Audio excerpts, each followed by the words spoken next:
And then in 2002, it all just kind of came together. I never felt any pressure to win it. It was just more about we're making history here. That was a team that was full of determination. I just look at the players that were on that squad and, just the attitudes that they all had, and the personalities were huge. They were believing in something that nobody could believe in, right? Because it hadn't happened. Aside from wrestling winning the state title the winter before, Lowell hadn't won state title in any sport. I think the year before prior, maybe a couple of years, Jennison had just won a state title, and maybe either one of his sons or something said, hey, when are we going to win one? I think we were all kind of asking ourselves that, right? That statement drove me to want to push hard, and then, it all kind of went down from there. We had just switched the offense completely from what we had typically run. He was like, we're going to try something new. When Mark came along, actually, I felt like his junior year, we did him a disservice because he was under center. We were like, I'm not going to be under center very much, and, all of our run plays were from a shotgun. There wasn't a lot of folks doing that, It fit the style of the players we had and worked out very well for us. We were running run-pass options. It was basically, if the pass isn't there, run. Whenever we'd huddle up and we'd say state champs, it was like after the first few games, I feel like of the season, we realized that, like, hey, we got a good team here. As we went first round, second round, third round, then it became more real, like, holy cow, I remember the game for the state championship. I was like, if we win this game, we're going to the silver dome. Our kids are extremely excited. They've worked hard for this, and they're a great group of kids.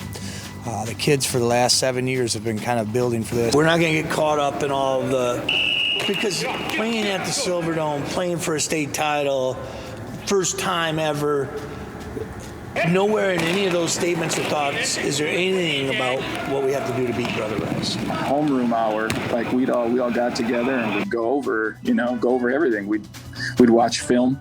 It was nonstop. These guys are good. If we can stay with them, we'll be lucky type thing. He's very good at motivating us about who we were going to play. And legitimately, they were very good. So on film, I remember being like, oh man, how are we going to do this? I remember showing him a video of the Hoosiers on Thanksgiving Day, the scene where the coach goes out, Gene Hackman's at Butler University, I think, and he's measuring the goal and the height of it and the basketball court. There's not a single person on that team that was going to go in there and say, we made it this far. Oh, hey, good job, you guys made it here. It was, we're going there to win, and that was it.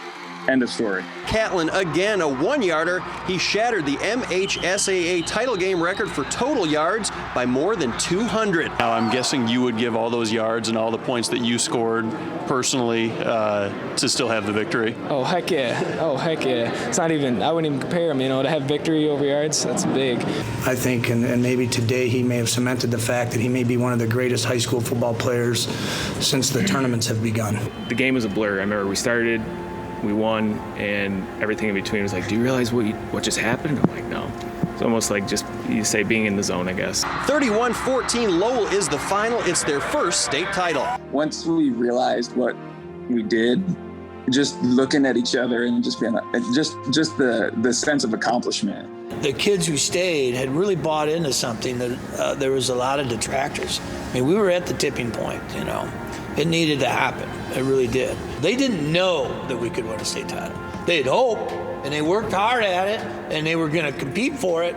But, Lowell. I remember Coach Dean telling me that I hadn't realized what we had done, and that in 20 years, it would mean a lot more to me. And ironic, we're getting near that point, and he's absolutely right.